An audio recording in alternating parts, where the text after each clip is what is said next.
ராமானுஜதயா பாத்திரம் ஞான வைராக்யபூஷணம் ஸ்ரீமத்வேங்கடநாதார்யம் வந்தே வேதாந்ததேசிகம் யோ நித்யமச்யுதபதாம்புஜயுக்ம ருக்ம வியாமோஹதஸ்ததிதராணி த்ரிணாய மேனே அஸ்மத்குரோர்பகவதோஸ்ய தயைகசிந்தோः ராமானுஜஸ்ய சரணௌ சரணம் பிரபத்யே. மற்றுமோர் தெய்வம் உளதென்றிருப்பாரோடு ஒற்றிலேன் உற்றதும் உன்னடியார்க்கு அடிமை மற்றெல்லாம் பேசிலும் நின் திருவெட்டெழுத்தும் கற்று நான் கண்ணபுரத்துறையம்மானே.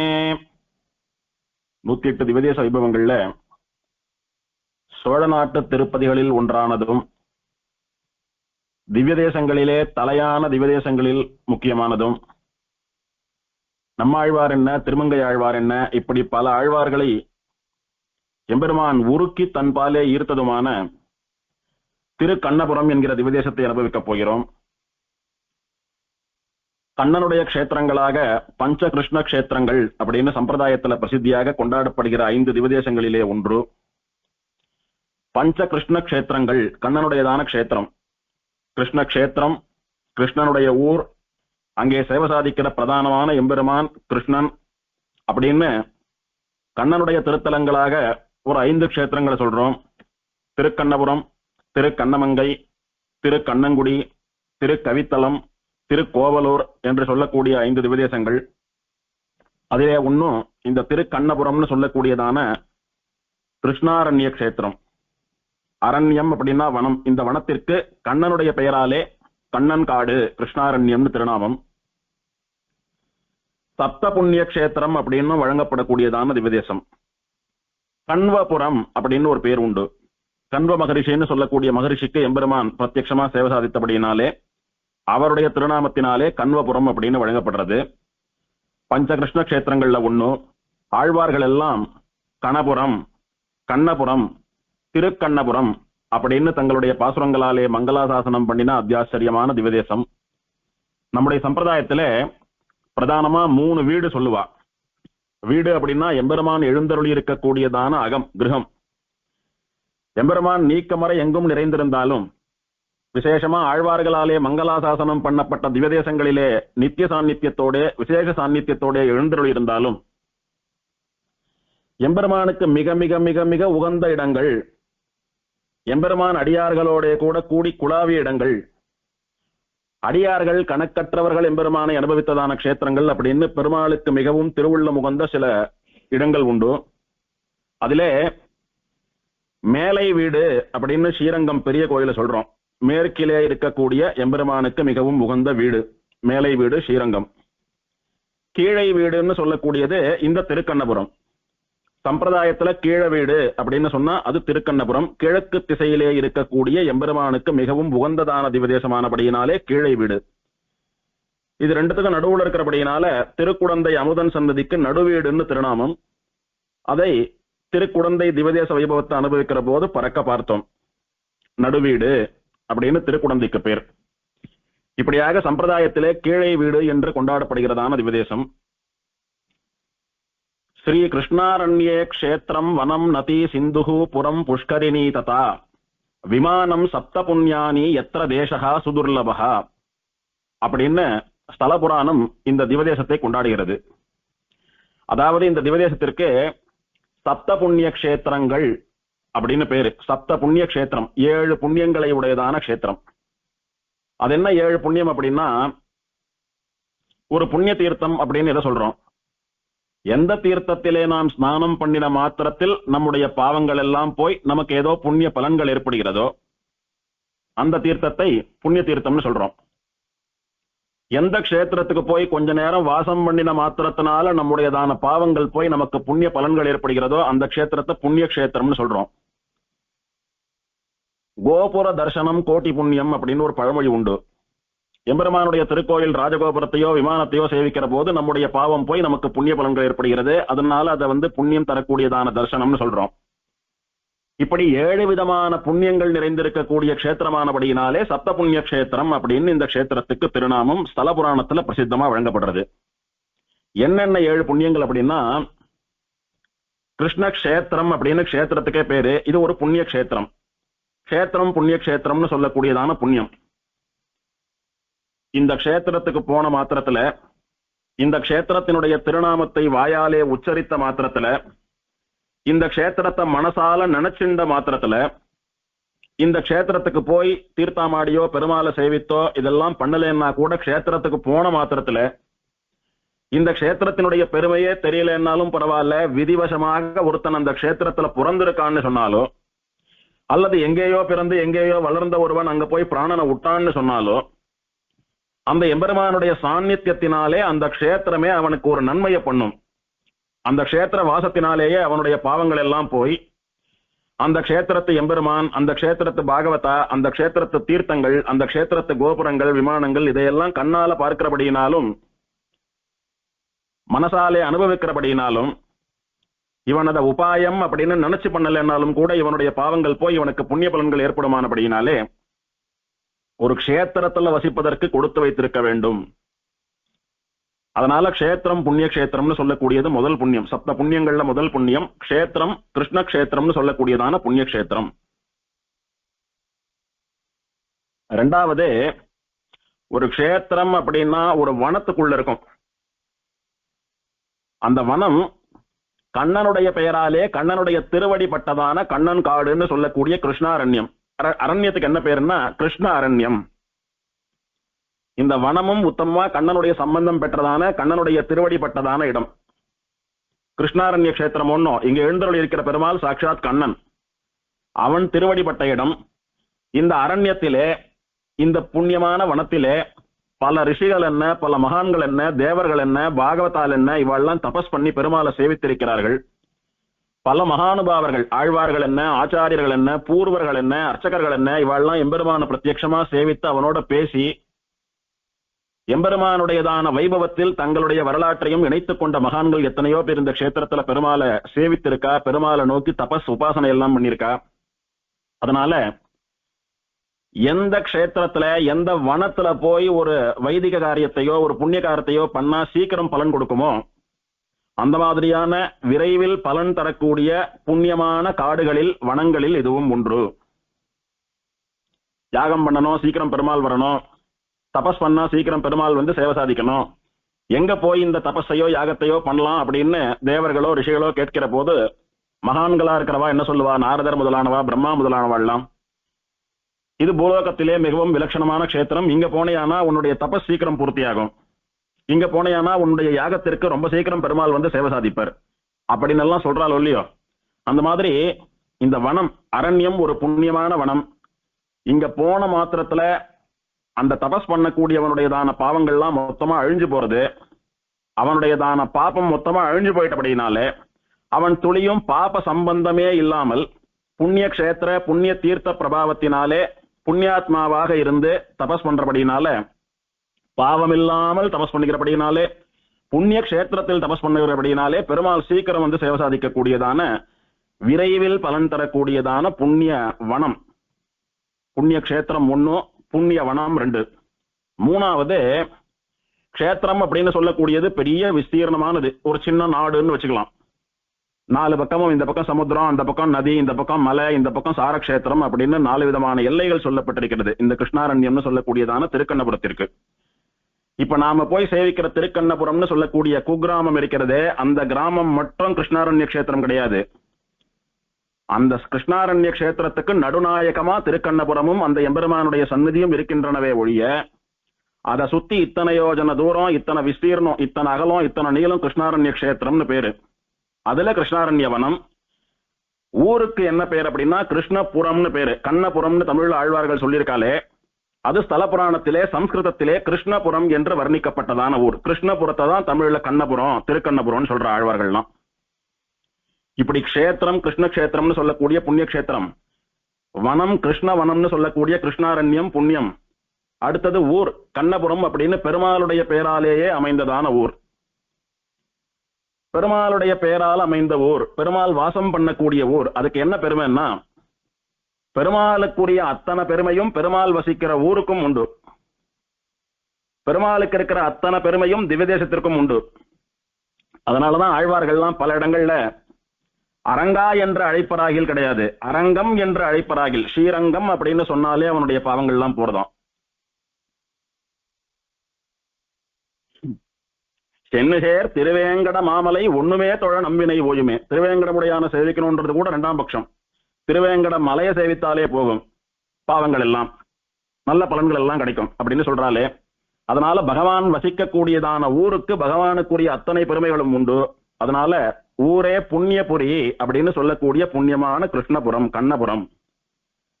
அடுத்தபடியா விமானம், புண்ணிய விமானம், உத்பலாவதக விமானம்னு சொல்லக்கூடியதான விமானம். கோவிலுக்குள்ள போய் பெருமாளை சேவிக்கிறாளோ இல்லையோ, விமானம் ஒரு முறை கண்ணில் பட்டா, விமானத்தை கண்ணால சேவித்தாலே இவாளுடைய பாவங்கள் எல்லாம் போய் இவாளுக்கு புண்ணிய பலன்கள் ஏற்படுகிறதுன்னு சொல்லும்படியா அப்படி ஒரு புண்ணியத்தை ஏற்படுத்தக்கூடியதான விமானம். உத்பலாவதக விமானம் அப்படின்னா நிறைய அர்த்தங்கள் சொல்லலாம். மலர்ந்த தாமரையை போல இருக்கிற விமானம் அப்படின்னு எல்லாம் சொல்லலாம். ஆனா முக்கியமான அர்த்தம் என்னன்னா, சரீர சம்பந்தம் இல்லாமல் ஆக்கக்கூடிய விமானம். அதாவது நம்மள ஜென்மா எடுக்க விடாம பண்ணக்கூடிய விமானம். இந்த விமானத்தை சேவித்த மாத்திரத்துல நம்முடைய பாவம் அழிகிறது முதல்ல. அப்புறம் எம்பெருமானை விமானத்தை சேவிக்க சேவிக்க நமக்கு சரணாகதி பண்ணக்கூடியதான புத்தி வந்து எம்பெருமான சரணாகதி பண்றச்ச நம்முடைய கர்மம் அழியிறது. கர்மம் அழிஞ்சு போச்சுன்னா சரீரம் இல்லாத போயிடுறதோன்னு, அந்த மாதிரி சரீர சம்பந்தத்தை இல்லாமல் பண்ணக்கூடியதான விமானம். அப்படின்னா என்ன அர்த்தம்? இந்த விமானத்தை சேவிக்கிறவாளுக்கு அவளுடைய பாவம், கர்மம், சம்சாரம், சரீரம் எல்லாம் நீங்கி அவளுக்கு எம்பெருமானுடைய அனுகிரகத்தினால மோட்சம் கிடைக்கிறதுன்னு அர்த்தம். அப்படி சேவித்த மாத்திரத்துல புண்ணியத்தை தரக்கூடியதான, மோட்சம் வரையிலும் இட்டு செல்வதான உத்பலாவதக விமானம்னு சொல்லக்கூடிய புண்ணியம் 4வது புண்ணியம். 5வது, பொதுவா க்ஷேத்திரம்னு சொன்னா க்ஷேத்திர பிரபாவம், தீர்த்த பிரபாவம், மூர்த்தி பிரபாவம்னு சொல்றோமே, அந்த முக்கியமான 3ல 1 தீர்த்த பிரபாவம். விசேஷமா நித்திய புஷ்கரிணின்னு சொல்லக்கூடிய உத்தமமான புண்ணிய தீர்த்த கரையிலே எழுந்தருளி இருந்து எம்பெருமான் நமக்கெல்லாம் சேவை சாதிக்கிறான். கோவிலுக்கு முன்னால பெருமாளுடைய மனசாட்டமா அப்படி பறந்து விரிந்திருக்கிற விஸ்தீர்ணமான புஷ்கரணி. பெருமாளுடைய திருவுள்ளத்தை பெருமாளுடைய மனசை போல கலங்கமில்லாமல் இருக்கக்கூடிய புஷ்கரணி. பெருமாளுடைய ஹிருதயத்தை போலே இந்த புஷ்கரணியும் கூட பக்தர்களுடைய தாபங்களை எல்லாம் இல்லாமல் பண்ணக்கூடியதான புஷ்கரணி. எவன் ஒருத்தன் பெருமாளாலே இவன் என்னுடையவன் அப்படின்னு அபிமானிக்கப்படுகிறானோ அவனுக்கு மோட்சம் அப்படின்னு உபனிஷத் சொல்றது. அப்போ ஒரு ஜீவனை இவன் என்ன சேர்ந்த ஜீவன் அப்படின்னு பெருமாள் அவனுடைய ஹிருதயத்துல வைக்கணும். அதே மாதிரி பெருமாளுடைய ஹிருதயம் போலே பறந்து விரிந்திருக்கிற இந்த புஷ்கரணி, பெருமாளுடைய ஹிருதயம் போலே தெளிந்திருக்கக்கூடிய இந்த புஷ்கரணி, அதுல போய் நாம் யாரான இறங்கி தீர்த்தம் ஆடினோமானா நம்முடைய பாவ சம்பந்தங்கள் எல்லாம் போய் நமக்கு புண்ணிய பலன்கள் ஏற்பட்டு எம்பெருமானுடைய அனுகிரகத்தினால பெருமாளுடைய திருவடி வாரமே கிடைக்கிறதுன்னு சொல்லக்கூடிய புண்ணியத்தை ஏற்படுத்தக்கூடிய புஷ்கரிணி நித்திய புஷ்கரிணி. இப்படி தீர்த்தம், புண்ணிய தீர்த்தம். தீர்த்தம் பல விதமா இருக்கும். அருவியா இருக்கலாம், சொனையா இருக்கலாம், ஏரியா இருக்கலாம், நதியா இருக்கலாம், புஷ்கரணியா இருக்கலாம், மடுவா இருக்கலாம். இப்படி பலவிதமான தீர்த்தங்கள் உண்டு. இந்த புஷ்கரணின்னு சொல்லக்கூடியது தேவர்களோ ரிஷிகளோ நித்தியசூரிகளோ யாரோ ஒருத்தர் அவ ஒரு பள்ளம் போல வெட்டி அதுல தீர்த்தத்தை கொண்டு நிரப்பி புண்ணிய தீர்த்தங்களை பிரதிஷ்டை பண்றா. அதுக்கு புஷ்கரணின்னு பேர் சொல்றோம். நாம ஒரு குளம் வெட்டணும்னா என்ன பண்ணுவோம்? வட்டமாவோ சதுரமாவோ செவ்வகமாவோ ஒரு பள்ளத்தை உண்டாக்கி அதை குளமாட்டமா தயார் பண்ணி அதுல தீர்த்தத்தை கொண்டு ரொப்பணமோன்னோம். அதே மாதிரி தீர்த்தங்களை தேவர்களோ ரிஷிகளோ யாரானும் பிரதிஷ்டை பண்ணியிருக்கா அப்படின்னு சொன்னா அதுக்கு புஷ்கரிணி, திருக்குளம், தடாகம்னு பேரு. பல இடங்கள்ல பாஞ்சண்டு ஓடக்கூடிய நதிகள் இருக்கு. அந்த நதிகளும் புண்ணிய தீர்த்தங்களாவது உண்டு. திருக்குடந்தையில காவிரி நதி ஓடுறதுன்னு பார்த்தோம், ஸ்ரீரங்கத்துல காவிரி நதி ஓடுறது, திருமலை அடிவாரத்திலே ஸ்வர்ணமுகி நதி ஓடுறது. இப்படி சில திவதேசங்களில் புண்ணிய தீர்த்தங்களா நதிகள் இருப்பது உண்டு. இங்கேயும் காவிரி ஆறு புண்ணிய தீர்த்தமாக இருக்கிறது. கங்கையில் புனிதமாய காவிரி அப்படின்னு தொண்டரடிப்பொடி ஆழ்வார் மங்களாசாசனம் பண்ணினார். கங்கையை விடவும் காவிரி எப்படி புனிதமானவளாக ஆனாள் அப்படின்னு திருச்சேரை மகாத்மியத்துல பார்த்தோம். அதனுடைய தொடர்ச்சியா திருக்குடந்தை மகாத்மியத்திலையும் பார்த்தோம்.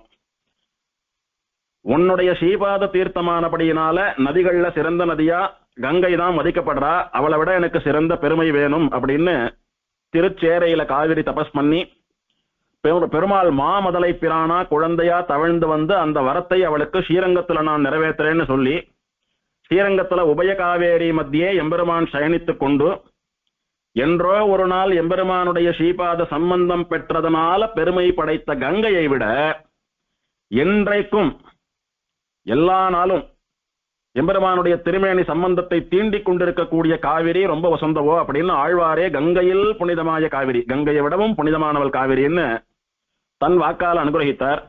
அப்பேற்பட்ட உத்தமமான நதிகளிலே சிறந்த உத்தமமான நதியான காவிரி பாயக்கூடியதான திவதேசம். ஊருக்குள்ளேயே போல, பெருமாளையே சேவிக்கல, விமானத்தையே சேவிக்கலன்னாலும் பரவாயில்ல, அந்த காவிரியில தீர்த்தமாடினாலே பாவம் போய் புண்ணியம் கிடைக்கும் இவனுக்கு அப்படின்னு சொல்லக்கூடிய புண்ணிய நதி. அதோடு கூட கிழக்கு பெருங்கடல் அப்படின்னு சொல்லக்கூடிய பூர்வ சமுத்திரம். இந்த திவதேசம் சமுத்திர கரைக்கு அருகே இருக்கக்கூடியதான திவதேசம். அருகேன்னா ரொம்ப அருகேலாம் இல்ல, நாகப்பட்டினத்தை போல ரொம்ப பக்கத்துல எல்லாம் இல்ல, கொஞ்சம் தூரம் தான் போகணும். ஆனாலும் சமுத்திர கரையில இருக்கக்கூடியதான ஊர் இதெல்லாம். எம்பெருமான் மாசி மகத்திற்கு சமுத்திரத்துக்கு எழுந்தருளி சமுத்திரக்கரையிலே தீர்த்தவாரி எல்லாம் கண்டருளக்கூடிய மகோத்சவம் எல்லாம் விசேஷமா நடக்கிறது இங்கே. அந்த மாசி மகத்துக்கு நடக்கக்கூடிய சமுத்திர ஸ்நானம், அது முடிஞ்சு வந்து பெருமாள் இங்கே நித்திய புஷ்கரணியில கண்டருளக்கூடியதான தெப்போத்சவம், இதெல்லாம் ரொம்ப விசேஷமான உற்சவமா அடியார்களால பல நூற்றாண்டுகளாக கொண்டாடப்பட்டு அனுபவிக்கிற உற்சவங்கள்.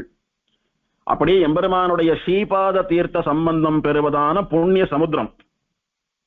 எந்த எம்பெருமான்கள் எல்லாம் சமுத்திரக்கரையில அல்லது சமுத்திரக்கரையை சார்ந்த பகுதிகளில் இருக்காளோ அந்த எம்பெருமான்கள் எல்லாம் மாசி மகத்தன்னைக்கு போய் கடலாடுது அப்படின்னு வழக்கம்.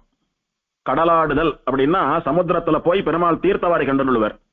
எப்படியானா புஷ்கரணியில ஸ்ரீபாத தீர்த்தம் சேர்க்கறதுன்னு தீர்த்தவாரி ஆறுதோ அந்த மாதிரி சமுத்திர ஸ்நானம்னு சொல்லக்கூடியதான தீர்த்தவாரி. அந்த மாதிரி எம்பெருமான் ஸ்ரீபாத தீர்த்தம் சேர்த்தருளக்கூடிய கடல் பரம பவித்திரமான புண்ணியமான கடல். அந்த மாதிரி பக்கத்துல கிழக்கு சமுத்திரம் இருக்கிறபடினால அதுவும் ஒரு புண்ணியம். இப்படி சப்த புண்ணிய கஷேத்திரம், புண்ணிய கஷேத்திரம், புண்ணிய அரண்யம், புண்ணியபுரம், புண்ணிய விமானம், புண்ணிய புஷ்கரிணி, புண்ணிய நதி, புண்ணிய சமுத்திரம் அப்படின்னு சொல்லக்கூடிய 7 புண்ணியங்களை உடைய ஊரானபடியினாலே இதற்கு சப்த புண்ணிய கஷேத்திரம் அப்படின்னு ஸ்தல புராணத்துல விசேஷமாக பெயர் வழங்கப்படுகிறது. கண்வ மகரிஷியினால பெருமாள் பிரத்யட்சமா சேவிக்கப்பட்டார், அதனால கண்வபுரம். கிருஷ்ணனுடைய ஊர் கிருஷ்ணபுரி, அதனால கண்ணபுரம், திருக்கண்ணபுரம். கிருஷ்ணாரண்ய கஷேத்திரம், கிருஷ்ணாரண்ய வனம் அப்படின்னு எல்லாம் பார்த்தோம். ஸ்ரீ கிருஷ்ணாரண்யே கஷேத்திரம், ஸ்ரீ கிருஷ்ணாரண்யே வனம், காவிரி நதி, சிந்துஹு சமுத்திரம், புரம் கிருஷ்ணபுரம், புஷ்கரிணி நித்திய புஷ்கரிணி ததா விமானம் உத்பலாவதக விமானம், சப்த புண்ணியானி எத்திர தேசஹா சுதுர்லபஹா, எந்த தேசத்திலும் இல்லாதபடி விசேஷமா 7 புண்ணியங்களும் ஒரே கஷேத்திரத்தில் அமைந்திருக்கக்கூடியதான திவதேசம் இந்த திவதேசம் மட்டும்தான் அப்படின்னு ஸ்தல புராணமே வர்ணிக்கிறது. இந்த 7ம் சேர்ந்ததான வேற ஒரு இடத்தை காட்ட முடியாதுன்னு சொல்றது. அதே மாதிரி அஷ்டாட்சர சித்தி கஷேத்திரம்னு பேரு இதற்கு. திருவஷ்டாட்சர மந்திரம்னு சொல்றோமே, சமாசிரியன காலத்திலே ஆச்சாரியர்களாலே நமக்கு உபதேசம் பண்ணப்படுகிறதான மூல மந்திரம். ஸ்ரீமன் நாராயண அஷ்டாட்சரி மந்திரம்னு சொல்லக்கூடிய அந்த மந்திரத்தினுடைய சித்தி கஷேத்திரம் இது.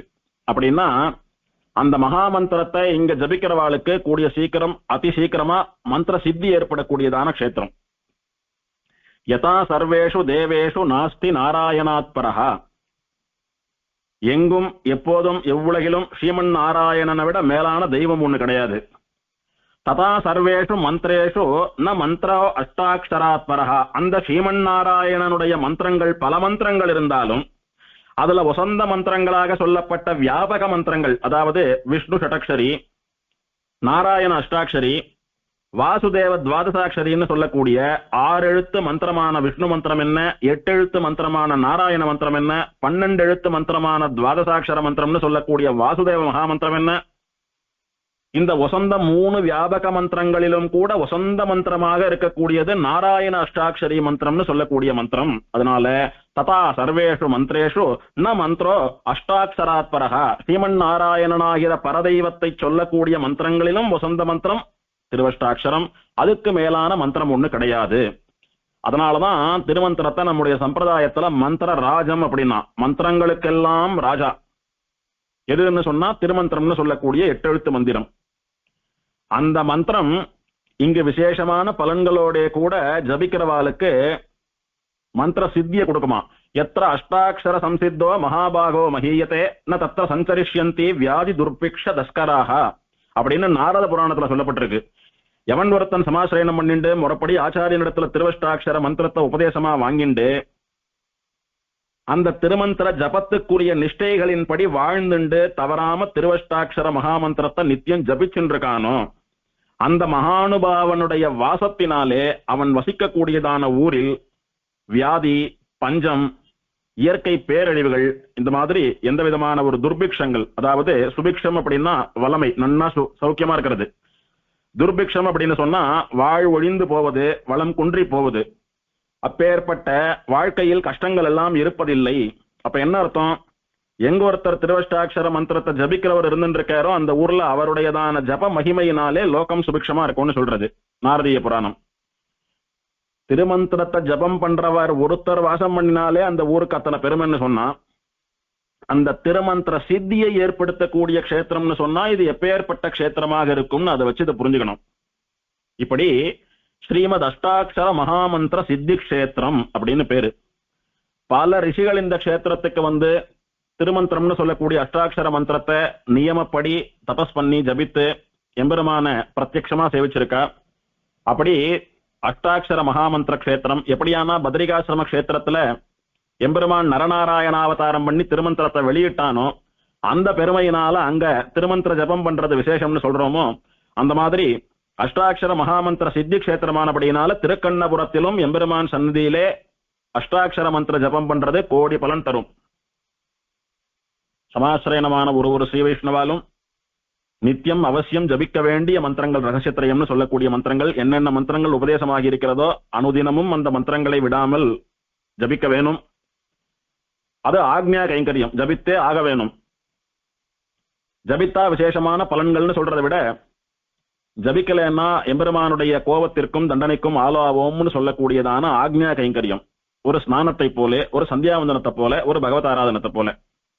அந்த மாதிரி நித்தியம் வாழ்நாள் முழுக்க நாம பண்ணிட்டு இருக்கிறதான திருவஷ்டாட்சர ஜபத்தை அந்த அஷ்டாட்சர சித்தி க்ஷேத்திரமான திருக்கண்ணபுரம் எம்பெருமானுடைய சன்னதியில பண்றது, அந்த தீர்த்த கரையில பண்றது அத்தனை விசேஷமான பலன்களை தரும். விசேஷமா எம்பெருமானுடைய அனுகிரகத்தை பெற்றுக் கொடுக்கும். இந்த க்ஷேத்திரத்தினுடைய பெருமையை பத்தி ஸ்தல புராணத்துல இந்த க்ஷேத்ராதீசனான சௌரிராஜ பெருமாள் திருக்கண்ணபுரம் பெருமாளே கருடனுக்கு உபதேசம் பண்றார். பெருமாளுடைய வாக்கியம் பாருங்க. ஸ்ரீரங்கம் வேங்கடாத்ரிம் ச ஸ்ரீமுஷ்ணம் தோதபர்வம் ஸ்தாலகிராமம் புஷ்கரம் ச நரநாராயணாசிரமம் நைமிசம் சேதி மே ஸ்தானானி அஷ்டௌ முக்தி பிரதானி வை ஏதேஷு அஷ்டாட்சர ஏகைகவர்ணமூர்த்திர்வசாம்யஹம் திஷ்டாமி கிருஷ்ணக்ஷேத்ரே அத்ர புண்ணிய சப்தகயோ ததஹ அஷ்டாட்சரஸ்ய மந்திரஸ்ய சர்வாட்சரமயஸ்ததா. இது பெருமாளுடைய வாக்கியம். திருக்கண்ணபுரத்திற்கு நாயகனா இருக்கக்கூடிய நீலமேக பெருமாள் சௌரிராஜ பெருமாளுடைய வாக்கியம் இது. கருட பகவானுக்கு சொல்றார். என்ன சொல்றாருன்னா, ஹே கருத்மானே, ஸ்ரீரங்கம்னு சொல்லக்கூடிய திருவரங்கம், வெங்கடாத்ரின்னு சொல்லக்கூடிய திருவேங்கடமலை, ஸ்ரீமுஷ்ணம், தோத பருவம் அப்படின்னு சொல்லக்கூடியதான தோத பர்வதம், தோதாத்ரி வானமாமலை, சாலகிராமம் விசேஷமா முக்திநாதன் சொல்லக்கூடியதான சாலகிராம கஷேத்திரம், புஷ்கரம் எம்பெருமான் ஜலஸ்வரூபியா எழுந்தருளி சேவை சாதிக்கக்கூடியதான புஷ்கர கஷேத்திரம், திருமந்திரம் அவதரித்த பூமியான பதரீகாசிரமம், எம்பெருமான் வனஸ்வரூபியாக சேவை சாதிக்கக்கூடியதான நைமிஷாரண்யம். எந்த நைமிஷம்னு சொல்லக்கூடிய புண்ணிய வனத்திலே சூத பௌராணிக ஆச்சாரியரானவர் பல சிஷ்யாலான ரிஷிகளுக்கு பல க்ஷேத்திர பிரபாவங்களான புராணங்களை எல்லாம் வெளியிட்ட அத்தனை புராணங்களும் அவதரித்த புண்ணிய பூமியாக இருக்கிறதோ அந்த எம்பெருமான் வனஸ்வரூபியாக இருந்து கொண்டு நம்ம எல்லாம் ரட்சிக்கக்கூடியதான நைமிஷாரண்யம். இந்த எட்டும் நான் எப்போதும் நித்திய சாநித்தியத்தோட கூட வாசம் பண்ணுகிற ஸ்தலங்கள்.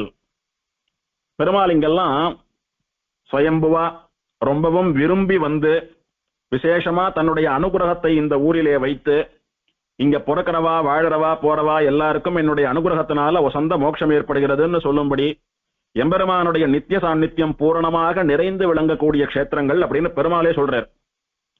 குறிப்பா இந்த 8 ஊர்கள்ல நான் எப்போதும் நித்திய சாநித்தியம் பண்றேன். இதெல்லாம் முக்தி பிரதானிவை, மோட்சத்தை அருளக்கூடியதான க்ஷேத்திரங்கள். இந்த க்ஷேத்திரங்களுக்கெல்லாம் ஒரு பெருமை உண்டு. என்ன பெருமைன்னா, திருவஷ்டாட்சரம் அப்படின்னு சொல்லக்கூடிய மந்திரம், நாராயண மகாமந்திரம் இருக்கிறதே 8 எழுத்துக்களை கொண்ட மந்திரம். அந்த 8 எழுத்துல ஒரு ஒரு அக்ஷரத்தினுடைய ஸ்வரூபமா ஒரு க்ஷேத்திரத்துல நான் இருக்கேன்னு பெருமாள் சொல்றார். பிரணவத்தினுடைய அம்சமா ஸ்ரீரங்கத்துல இருக்கார். அந்த மாதிரி இங்க இப்படி இருக்கார், அங்க அப்படி இருக்காருன்னு அந்த திருமந்திரத்துல இருக்கிற 8 அக்ஷரத்துக்கு 8 கோவில்ல 8 பெருமாள் சேவை சாதிக்கிறாளாம். எந்த 8 பெருமாள்? ஸ்ரீரங்கம், திருமலை, ஸ்ரீமுஷ்ணம், வானமாமலை, சாலக்கிராமம், புஷ்கரம், பத்ரிகாசிரமம், நைமிஷாரண்யம்னு 8 இடத்துல அஷ்டாட்சர மந்திரத்தினுடைய ஒரு எழுத்தினுடைய ஸ்வரூபமா பெருமாள் சேவை சாதிக்கிறாராம். அப்போ ஒரு மந்திரம் எப்ப பலன் கொடுக்கும் அப்படின்னு பூர்வாச்சாரியாலாம் சொல்றான்னா, நிறைய மந்திரங்கள் உண்டு, ஆச்சாரியால உபதேசம் வாங்கிக்கிறோம், ஜபிக்கிறோம். ஆனா மந்திரம் எப்ப பலன் தரும் அப்படின்றது முக்கியம் இல்லையோ? ஏதோ ஒரு பலனை உத்தேசிக்கிறோம், சரி சுவாமி பலமே வேண்டாம், இந்த மந்திர ஜபத்தினால பெருமாள் திருவுள்ளத்திலே பிரீத்தி ஏற்படட்டும், நம்முடைய பக்தன் நம் விஷயமான மந்திரத்தை ஜபித்தான், அதனால நமக்கு சந்தோஷம் அப்படின்னு பெருமாள் மனசுல ஒரு சந்தோஷம், அதுவே போறோம் பலன், நமக்கு ஒண்ணு வேண்டாம்னு சொன்னாலும் சரி. எப்போது மந்திர ஜபமானது பலன் தரும், பூரணமான பலன் தரும் அப்படின்னா, பூர்வாச்சாரியால் சொல்றா, மந்திரத்திலும் மந்திரத்துக்கு உள்ளீடான வஸ்துவிலும் மந்திர பிரதனான ஆச்சாரியன் பக்கலிலும் பிரேமம் கணக்க உண்டானால் காரியகரமாவது. ஒரு மந்திர ஜபம் எப்ப காரியகரமாகும், எப்ப பழிக்கும் அப்படின்னா, அந்த மந்திரத்துல மகா விசுவாசம் இருக்கணும். இந்த மந்திரத்தை மாதிரி வசந்த மந்திரம் ஒண்ணு இல்லே அப்படின்னு அதனுடைய பெருமைகளை தெரிந்து கொண்டு அந்த மந்திரத்தை ஜபிக்கிறதையே பெருமாளை தொட்டு திருவாராதனம் பண்ணக்கூடிய வசந்த ஒரு கர்மாவா நினைச்சுண்டு அத்தனை விசுவாசத்தோட பண்ணணும். அப்படி மந்திரத்துக்கிட்ட ஒரு மகா விசுவாசம் இருக்கணும். இந்த மந்திரம் தான் நான் கேட்ட பலன் எல்லாம் தரப்போறது, இந்த மந்திரம் தான் இந்த சம்சாரத்துல இருந்து என்ன கரை சேர்க்க போறது, இந்த மந்திரம் தான் எனக்கு மோட்சம் தர போறதுன்னு அந்த மந்திரத்துக்கிட்ட விசுவாசம் இருக்கணும். முதல்ல மந்திரத்திலும் மந்திரத்துக்கு உள்ளீடான வஸ்து, அந்த மந்திரம் யார சொல்றதோ யார ஸ்தோத்திரம் பண்றதோ அந்த தேவதையின் இடத்துல பக்தி. திருவஷ்டாட்சர மந்திரம் அப்படின்னா ஸ்ரீமன் நாராயணன் தேவதை, எம்பெருமான் ஸ்ரீமன் நாராயணன் இடத்துல பரம பக்தி இருக்கணும். இதுவே தெய்வம், இதை தவிர வேறு தெய்வம் அல்ல, இதுதான் என்னைக்கு எனக்கு கதி, இந்த தெய்வம் தான் என்ன சம்சாரத்தை விட்டு இந்த மந்திரத்தினால தாண்டி வைக்க போறதுன்னு பெருமாள் கிட்ட அளவில்லாத காதல் இருக்க வேணும். மூணாவது மந்திர பிரதனான ஆச்சாரியன். மந்திர பிரதன் அப்படின்னா அந்த மந்திரத்தை உபதேசம் பண்ணக்கூடியவன். எங்கோ எழுதி வச்சிருக்கா அதை பார்த்து சொன்னா பலன் கிடையாது, ரெக்கார்டிங்க கேட்டு சொன்னா பலன் கிடையாது, புஸ்தகத்தை பார்த்து சொன்னா பலன் கிடையாது. தன் ஆச்சாரியனிடத்துல முறைப்படி அந்த மந்திரத்தை உபதேசம் வாங்கிண்டு அந்த மந்திரத்தை என்னென்ன நியம நிஷ்டைகளோட ஜபிக்கணும்னு சொல்லியிருக்கோ அந்த மாதிரி அந்த மந்திரங்களை முறையா ஜபிச்சுண்டு வந்து அதனால மந்திர சித்தி ஏற்பட்ட ஒரு ஆச்சாரியன் அவருடைய வாக்கால முறையான சம்ஸ்காரங்கள், அதாவது சமாசிரயணம் எல்லாம் பண்ணி வைத்து முறையான இடத்துல முறையா உபதேசம் பண்ணினாதான் அந்த மந்திரம் பலிக்கும். அதை முறைப்படி ஜபிக்கிறச்ச அந்த ஆச்சாரியனாலதான் அந்த மந்திரம் நமக்கு பலன் தருது. இதே மந்திரம் எங்கேயோ புஸ்தகத்துல பார்த்து சொன்னோமானா அந்த பலன் கிடையாதுன்னு சொல்லிடுது சாஸ்திரம். அப்போ ஆச்சாரியன் அங்க முக்கியமானவர், அந்த மந்திரத்தை உபதேசம் பண்ணக்கூடிய ஆச்சாரியன் முக்கியமானவர். அவர்கிட்ட எம்பெருமானிடத்துல இருக்கக்கூடியதான சமான பக்தி இருக்கணும். ஆச்சாரியனையும் பெருமாளாவே நினைச்சு பக்தி பண்ணணும். இப்படி மந்திரம், பெருமாள், ஆச்சாரியன் 3 பேர்கிட்டையும் யாருக்கு பிரேமம், காதல், பக்தி கணக்க உண்டாகிறதோ, பேருக்கு சுவாமி ஆச்சாரிய பக்தி எல்லாம் இல்லாம இல்ல, பெருமாள் மேல எனக்கு பக்தி எல்லாம் இல்லாம இல்ல, அதெல்லாம் நன்னாவே உண்டு, அது போராது, எத்தனை தூரம் பிரேமம் கணக்க உண்டாறதோ அத்தனை தூரம் சீக்கிரம் காரியகரமாகும் அப்படின்றது பூர்வாச்சாரியால் சாதித்ததான தாத்பரியம். அப்படி எம்பெருமானானவன் ஒரு இடத்துல ஒரு அக்ஷரத்தினுடைய ஸ்வரூபமா இருந்துருக்கான். சரி சுவாமி, ஒரு இடத்துல ஒரு அக்ஷரமா இருந்துருக்கான் பெருமாள். அங்க போய் அந்த பெருமாள்களை எல்லாம் சேவித்தா திருவஷ்டாட்சர மந்திரத்துக்கு உள்ளீடான வஸ்து, அந்த மந்திரத்துக்கு உள்ள இருக்கிற தேவத்தையே பூர்ணமா சேவிச்ச மாதிரி யாருது இல்லையா? 8 எழுத்தினுடைய தேவத்தையும் 8 ஊர்ல சேவை சாதிக்கிறா. ஸ்ரீரங்கநாதன், திருவேங்கடமுடையான், நைமிசாரண்ய பெருமாள், ஸ்ரீமுஷ்ணம் பெருமாள்னு 8 இடத்துல சேவை சாதிக்கிறா. 8 பேரையும் போய் சேவிச்சோம்னா திருவஷ்டாட்சர மந்திரத்தை விளங்கச் செய்து கொண்டு எழுந்தருளி இருக்கிற திருவஷ்டாட்சர மந்திர ஸ்வரூபமான ஆச்சாரியால நாம சேவிச்சிட்டோம், பெருமாளை சேவிச்சிட்டோம்னு சொல்லக்கூடியதான பலன் நமக்கு. இந்த 8 பேரையும் ஒரே இடத்துல சேவிக்க முடியாதான்னு சொன்னா அது திருக்கண்ணபுரத்திலே சேவிக்கலாம் அப்படின்னு சௌரி பெருமாள் சாதிக்கிறார். ஏதேஷு அஷ்டாட்சர ஏகைக வர்ணமூர்த்திகி வசாமியகம். இந்த 8 க்ஷேத்திரங்களிலும் அஷ்டாட்சரத்தினுடைய ஒரு எழுத்துக்கு பிரதிநிதியான ஒரு பெருமாள் சேவை சாதிக்கிறார். திஷ்டாமி கிருஷ்ண க்ஷேத்ரே அத்திர புண்ணிய சப்தகயோகதः அஷ்டாட்சரஸ்ய மந்திரஸ்ய சர்வ அக்ஷரமயஹ ததா. சர்வ அக்ஷரமயஹ சதா. எப்போதும் கிருஷ்ண க்ஷேத்திரம்னு சொல்லக்கூடிய சப்த புண்ணிய க்ஷேத்திரமான திருக்கண்ணபுரத்தில் அஷ்டாட்சர மந்திரத்தினுடைய அத்தனை எழுத்துக்களினுடைய ஸ்வரூபமாகவும் நான் சேவை சாதிக்கிறேன். அப்ப மொத்த திருவஷ்டாட்சர மந்திரத்தை போய் சேவிக்கணும்னா எங்க சேவிக்கணும்? திருக்கண்ணபுரத்திலே சேவிக்க வேணும். பூர்வாச்சாரியால் என்ன சொன்னா, மந்திரத்திலும் மந்திரத்துக்கு உள்ளீடான வஸ்துவிலும் அந்த மந்திரம் யார சொல்றதோ அவாகிட்ட பக்தி வேணும்னா அந்த மந்திரத்தினுடைய முழு ஸ்வரூபமா 8 அக்ஷரங்களினுடைய ஸ்வரூபமா நான் திருக்கண்ணபுரத்துல நின்று இருக்கேன்னு பெருமாள் சொன்னபடினாலே திருக்கண்ணபுரம் பெருமாள் திருவஷ்டாட்சர மந்திரத்தினுடைய தேவதையாக எழுந்தருளியிருக்கிறார் அப்படின்னு பூர்வாச்சாரியால் பறக்க அனுபவித்து, அந்த எம்பெருமான் வாக்காலே திருவஷ்டாட்சர மந்திரத்தினுடைய அர்த்தத்தை தெரிந்து கொள்ள வேண்டும் என்று திருமங்கையாழ்வார் திருவஷ்டாட்சர அர்த்தத்தை எம்பெருமான் இடத்துல காலக்ஷேபம் பண்ணினதான கஷேத்திரம். மத்துமோர் தெய்வம் உலதென் இருப்பாரோடு உத்திலேன் உத்ததும் முன்னடியார்க்கு அடிமை மத்தெல்லாம் பேசிலும் நின் திருவெட்டெழுத்து கற்றுனான் கண்ணபுரத்துடையம்மானே. பெருமாளிடத்துல திருவஷ்டாட்சர மந்திரத்தினுடைய அர்த்தத்தை உபதேசம் கேட்கிறார். திருவஷ்டாட்சர மந்திரத்தை எம்பெருமான் விசேஷமா ஆழ்வாருக்கு காலக்ஷேபம் சொல்றான். இப்போ திருமங்கை ஆழ்வாருக்கு இந்த பெருமாளும் ஒரு ஆச்சாரியர். சமாசிரயனாதிகள்லாம் பண்ணி கொண்டது திருநறையூர் நம்பியின் இடத்துல. அதனால திருநறையூர் நம்பி ஸ்ரீனிவாச பெருமாள் நாச்சியார் கோயில் பெருமாள் சமாசிரயன் ஆச்சாரியன். வயலாளி மணவாளன் இடத்துல, ஓய் பிராமணரே, நீர் என்ன மாய மந்திரம் போட்டீர், உம்ம காலில் இருக்கிற மெட்டியை என்னால கழட்ட முடியல, ஒழுங்கா சொல்லும் அப்படின்னு வாழை காட்டி மிரட்டினார் ஆழ்வார். அவ்வளவுதானே, அந்த மந்திரத்தை உனக்கு சொல்றேன் வான்னு பெருமாள் வந்து திருவஷ்டாட்சர மந்திரத்தை நாராயண மகாமந்திரத்தை உபதேசமா சொல்றார். அதுதான் சுவாமி தேசிகன் சொன்னார், வையமெல்லாம் மறை விளங்க வாழ்வேலேந்தும் மங்கையர்கோன். வேதத்தினுடைய ஸ்வரூபமான வேதத்தினுடைய பரமசாரமாக இருக்கக்கூடிய திருவஷ்டாட்சர மந்திரம் இந்த லோகத்திலே விளங்க வேண்டும் என்பதற்காக, அந்த மந்திரத்தை அறிவதற்காக வாளையும் வேளையும் காட்டி கம்பீரமா மிரட்டி அந்த மந்திரத்தை உபதேசமா வாங்கி கொண்டவர் கலியன் அப்படின்னு கொண்டாடுறார். அப்படி திருவாலி திருநகரியில திரு ஆலி லட்சுமேந்திர சிம்மன், திருநகரி கல்யாண ரங்கநாதன், அந்த திருநகரி பெருமாள் தான் வயலாளி மணவாள் தான் வயலாளி மணவாளன். அந்த எம்பெருமான் தான் விசேஷமா திரு அரசுன்னு சொல்லக்கூடிய அரசமரத்தனடியிலே திருமங்கை ஆழ்வாருக்கு திருமந்திர உபதேசம் பண்ணினான். மந்திரோபதேஷ்டான்னு சொல்லக்கூடிய ஆச்சாரியன் அந்த எம்பெருமான் ஆழ்வாருக்கு. மந்திரத்தினுடைய அர்த்தம் தெரிஞ்சுக்கணுமே, அந்த மந்திரார்த்தத்தை காலக்ஷேபமாக சாதித்த ஆச்சாரியன் இந்த திருக்கண்ணபுரத்து சௌரி பெருமாள். அதனால திருக்கண்ணபுரம் பெருமாள் திருமங்கை ஆழ்வாருக்கு காலக்ஷேப ஆச்சாரியன். பொதுவா ஸ்ரீரங்கநாதன் திருவேங்கடமுடையான் அப்படின்னு சம்பிரதாயத்துல பெரிய பெருமாள்கள் இவாள்லாம். இவாளுக்கெல்லாம் கூட திருமங்கை ஆழ்வார் 50 பாசுரம் தான் பாடினார். ஆனால் பெருமாளை விட எப்போதும் ஆச்சாரியனுக்கு ரெட்ட சம்பாவனையா பண்ணணும். பெருமாளை சேவிக்க போறச்ச ஒரு தேங்காய் எடுத்துட்டு போனா போறோம் உபகாரமா, ஆச்சாரியனுக்கு 2 தேங்காய் சமர்ப்பிக்கணும். எதுவா இருந்தாலும் ஆச்சாரியனுக்கு ரெட்டையா பண்றதுதான் வழக்கம்.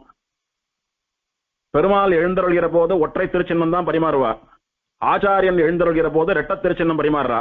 இப்படி ஆச்சாரியன் அப்படின்னா பெருமாளை விட ஒரு படி மேல. ஏன்னா ஆச்சாரியன் தான் பெருமாளை காட்டி கொடுக்கிறார், ஆச்சாரியன் தான் பெருமாள் கிட்ட கொண்ட விடுறார் நம்மள. அதனால என்னதான் பெரிய பெருமாள்களான திருவேங்கடமுடையானுக்கும் ஸ்ரீரங்கநாதனுக்கும் 50 பாசுரம் பாடி இருந்தாலும் கூட, உச்சகட்டமா 50 பாசுரம் பாடி இருந்தாலும் கூட, ஆச்சாரியாலான திருநறையூர் நம்பிக்கும் திருக்கண்ணபுரம் பெருமாளுக்கும் 100 பாசுரங்கள். விசேஷமா பெரிய திருமொழியில 8ஆம் பத்து முழுக்க திருக்கண்ணபுரம் பதிகம் தான். 8:1 ஆரம்பித்து 8:10 வரைக்கும் அந்த 100 பாசுரங்களும் ஆச்சாரியனான காலக்ஷேப ஆச்சாரியனான திருமந்திரார்த்த காலக்ஷேபாச்சாரியனான சவரி பெருமாளுக்குத்தான். அப்படி விசேஷமா ஆழ்வாராலே மந்திர அர்த்தத்தை கிரகிக்கப்பட்டதான கஷேத்திரம். எம்பெருமான் திருவஷ்டாட்சர ஸ்வரூபியா எழுந்தருள் இருக்கக்கூடியதான உத்தமமான கஷேத்திரம் இது அப்படின்னு பெருமாளே தன்னுடைய வாக்காலே இந்த கஷேத்திரத்தினுடைய பெருமையை வெளியிட்டிருக்கார். பெருமாள் மூலவருக்கு நீலமேக பெருமாள் அப்படின்னு திருநாமம். நீலமேகம், நல்லா மழை பெய்யக்கூடியதான சமயத்துல மேகம் நல்ல நீல மேகமா இருக்கும். நீல நிறமான சமுத்திரத்தினுடைய ஜலத்தை எல்லாம் நல்லா உறிஞ்சி சாட்டு வயறார ஜலத்தை சேக்கி வச்சுட்டு இருக்கக்கூடியதான மேகம் நீல மேகம். மேகம் நீளமா இருக்குன்னா மழை வரப்போறதுன்னு அர்த்தம். இந்த மேகம் ஏன் நீலமேகமா இருக்கு அப்படின்னா கருணை மழையை பொழிய காத்திருக்கிறதுன்னு அர்த்தம். எப்போ பொழியும்?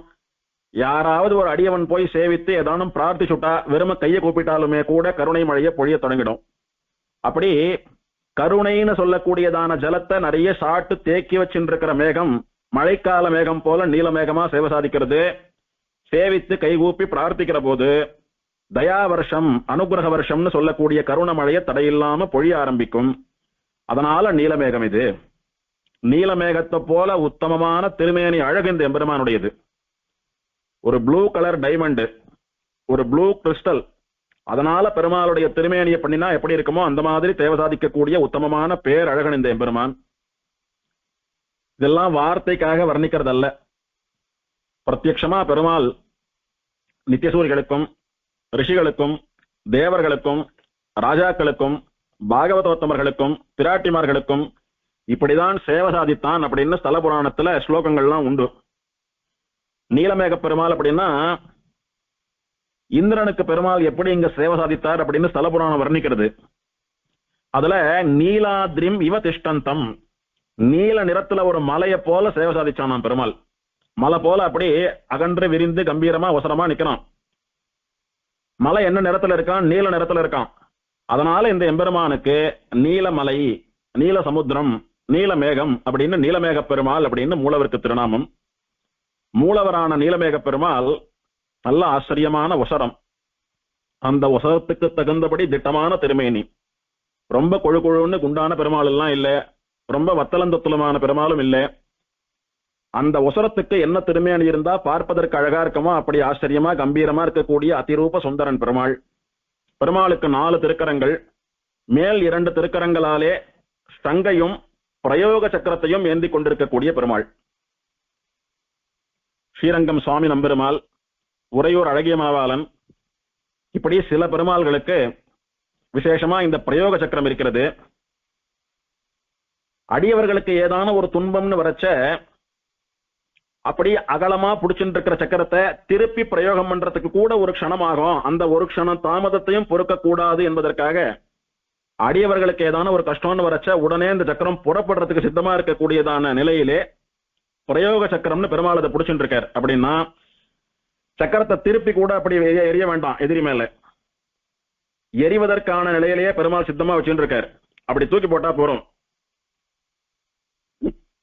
அப்படி விசேஷமான பிரயோக சக்கரத்தோடு கூட எம்பெருமான் சேவை சாதிக்கிறான். மேல் 2 திருக்கரங்களாலே சங்கும் பிரயோக சக்கரமும் ஏந்தி சேவை. கீழே 2 திருக்கரங்கள், கீழே வலது திருக்கரத்தை திருவேங்கடமுடையான போல வரதஹஸ்தமா வச்சுருக்கார் பெருமாள். திருவேங்கடமுடையானுடைய வரதஹஸ்தத்திற்கும் இவரோட வரதஹஸ்தத்துக்கும் கொஞ்சம் லேசான வித்தியாசம் இருக்கும். எப்படின்னா திருவேங்கடமுடையானுடைய வரதஹஸ்தம் திருவேங்கடமுடையானுடைய கீழ் வலது கரம் அப்படி நன்னா கீழ் நோக்கி அவருடைய திருவடியை காட்டுறது போல இருக்கும். இதோ என்னுடைய இந்த திருவடிகளிலே சரணாகதி பண்ணு, உனக்கு மோட்சம் தரேன்னு சொல்லி திருவடியை காட்டுறது போல இருக்கும். இந்த எம்பெருமானுடைய திருக்கரம் திருவடியை காட்டுறது போலவும் இருக்கும், அதே சமயத்துல எதையோ கொடுக்கறது போலவும் இருக்கும். யாருக்கோ எதையோ தானமா கொடுக்கறோம், எப்படி கொடுப்போம்? கை அப்படி கீழ் நோக்கி குவித்து ஜலத்தை வாத்து தார வாத்து கொடுப்போமோ இல்லையோ, அந்த மாதிரியும் சேவை சாதிக்கும். அது ஸ்தலபுராணம் அதுக்கு ஒரு காரணம் சொல்றது. பெருமாள் ஏன் கையை அப்படி வச்சுட்டு இருக்காருன்னா, தன்னை சரணாகதி பண்ணினவர்களுக்கு அவ என்னென்ன பலன்கள் கேட்கிறாளோ அந்த பலன்களை எல்லாம் தானம் பண்ணக்கூடிய பெருமாளா இவன். இவனை போய் சேவிக்கிறோம், அப்பா நீலமேகா சபரி பெருமாளே எனக்கு இதை கூட அதை கூடன்னு கேட்கிறோம், அவ்வளவுதானே இதோ கொடுத்துட்டேன் வாங்கிக்கோ அப்படின்னு சொல்லி சதா தானம் பண்ணக்கூடிய முத்திரையோடைய பெருமாள் எழுந்தருளி இருக்கிறான். அப்படி என்ன கொடுப்பான் பெருமாள்? என்ன கேட்டாலும் கொடுப்பான். இந்த வாழ்க்கைக்கு தேவையான ஞானமோ ஐஸ்வர்யமோ ஆரோக்கியமோ என்ன வேணாலும் கொடுப்பான். ஏன் தன்னையே கொடுப்பான் அப்படின்னா மோட்சமே கூட கொடுக்கிற பெருமாள். சரணமாகும் தனதால் அடைந்தார்கெல்லாம் மரணமானால் வைகுந்தம் கொடுக்கும் பிரான். தன்னையே ஸ்ரீவைகுண்ட லோகத்தையே மோட்சத்தையே தரக்கூடிய அளவுக்கு ஆசிரிதா போய் சரணாகதி பண்ணி பிரார்த்திக்கிற அடியவாளுக்கு எல்லா தானங்களையும் சர்வஸ்வ தானங்களையும் தன்னண்ட என்னென்ன இருக்கோ அது அத்தனையும் தானம் பண்ணக்கூடிய வள்ளல் சக்கரவர்த்தி. அதனால தான முத்திரையோடு கூட பெருமாள் தானம் கொடுக்கறத போல கையை வச்சுருக்கான். இடது திருக்கரம், கீழே இடது திருக்கரம் எப்படி இருக்குன்னா சாட்சாத் திருவேங்கடமுடையான போல கட்டிஹஸ்தம். கட்டி அப்படின்னா இடுப்பு, இடுப்பை காட்டிக் கொண்டிருக்கக்கூடியதான திருக்கை. அப்படின்னா அதே திருவேங்கடமுடையான் என்ன சொல்ல வரானோ அதுதான் இந்த எம்பெருமானும் சொல்றார். என்னுடைய திருவடிகளிலே சரணாகதி பண்ணால் இந்த சம்சாரம் உனக்கு இடுப்பளவுதான், நீச்சல்லாம் போட வேண்டாம், சிரமப்பட்டு நடந்தே கடந்துடலாம், நான் பாத்துக்கிறேன் உன்னுடைய பாரத்தெல்லாம், உன்னுடைய தேக யாத்திரையெல்லாம் நான் பாத்துக்கிறேன். சரீரம் முடிஞ்சா விட்டு இன்னொரு சரீரத்துல உன்னை கொண்டு புகுத்தாம ஸ்ரீவைகுண்டத்துல சேர்த்து நித்தியமான ஆனந்தத்தை உனக்கு தரேன், உனக்கு நான் மோட்சம் தரேன், என்னுடைய திருவடிகள்ல சரணாகதி பண்ணு. என் திருவடிகள்ல சரணாகதி பண்ணா இந்த சம்சாரம் உனக்கு இடுப்பளவுதான், அது மட்டும் இல்லாம நீ என்னென்ன கேட்கறியோ எல்லாத்தையும் நான் தானமா கொடுக்குறேன்னு சொல்றது போல பெருமாள் இப்படி வச்சுட்டு இருக்கான்.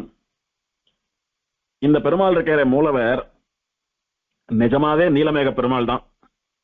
ஆழ்வார்கள், ஆச்சாரியால், நித்தியசூரிகள், ரிஷிகள் அவளுக்கெல்லாம் பெருமாள் அப்படி சேவை சாதிச்சாருன்றது ஒரு பக்கம் இருக்கட்டும்.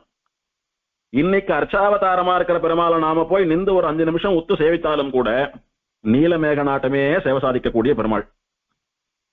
குறிப்பா இந்த பெருமாள் மூலவருடைய திருமுக மண்டலத்தை ஒரு 5 நிமிஷம் உத்து சேவிச்சோமானா, தொடர்ந்து சேவித்தோமானா, எதுக்காக ஆழ்வார்கள் எல்லாம் இந்த எம்பெருமான் இடத்துல இப்படி ஆழங்கால் பட்டா, நம்மாழ்வார் ஏன் திருக்கண்ணபுரம் பெருமாள்னா இத்தனை அடிச்சுக்கிறார், திருமங்கை ஆழ்வார் ஏன் நாயிகா பாவத்துல மாறி இத்தனை பாசுரம் பாடினார், எப்போதும் திருக்கண்ணபுரம் பெருமாளை பத்தியே புலமின்றிருந்தார்,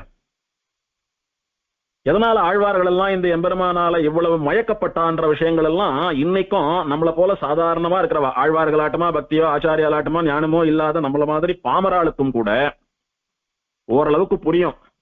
அப்பேற்பட்ட ஆச்சரியமான விலட்சணமான அதிரூப சுந்தரன் இந்த பெருமாள், பேரழகன். ஒரு பெருமாளுடைய திருமுக மண்டலம் எப்படி இருக்கணுமோ அப்படி இருக்கும் பெருமாளுடைய திருமுக மண்டலம். ஒரு இளைஞன், ஒரு கட்டிலங்காலை, ஒரு கல்யாண மாப்பிள்ளை அப்படின்னா எப்படி இருக்கணும்னு பழந்தமிழ் நூல்கள் எல்லாம் சொல்றதோ அதே மாதிரி இருப்பார் பெருமாள். ஒரு மகாவீரன் எப்படி ஆயுதங்களை சித்தமா வச்சுட்டு போருக்கு தயாரா இருக்கணுமோ அப்படி இருக்கார் பெருமாள். ஒரு அடியவர்கள் தேடி வரா, அவளை வரவேற்று மலர்ந்த முகத்தோட கூட ரட்சிக்கணும்னா ஒரு பெருமாள் எப்படி இருக்கணுமோ அப்படி இருக்கார் பெருமாள். இப்படி நாயகிகள் ஆசைப்படக்கூடிய நல்ல நாயகனா, கல்யாண மாப்பிள்ளையா, அழகிய மணவாளனா, அதிரூப சுந்தரனாகவும், துஷ்டாலையெல்லாம் சம்ஹாரம் பண்ணக்கூடிய கட்டிலங்காலையான பேரரசனாகவும், அடியவர்களை எல்லாம் அழைத்து பலன் தரக்கூடிய சர்வஸ்வத்தையும் தானம் பண்ணக்கூடிய வள்ளலாகவும் இந்த எம்பெருமான் சேவை சாதிக்கிறான். ரொம்ப ஆச்சரியமா இருப்பார் பெருமாளுடைய திருமுக மண்டலம். எத்தனை சொன்னாலும் அவாவா நின்று சேவிக்கிற போதுதான் பெருமாளுடைய திருமேனி அழக உணர முடியும். விசேஷமா சாலக்கிராம மாலையெல்லாம் சாத்திண்டு திருமார்புல நாச்சியார் துளங்க, அப்படி நாம பெருமாளை அர்ச்சா ரூபமா சேவிச்சுட்டு இருக்கோமா அல்லது சாட்சாத்தா பெருமாளுக்கு முன்னாடி நின்று இருக்கோமான்னு சொல்லக்கூடிய அளவுக்கு பேரழகர் இந்த நீலமேக பெருமாள்னு சொல்லக்கூடியவரான மூலவர்.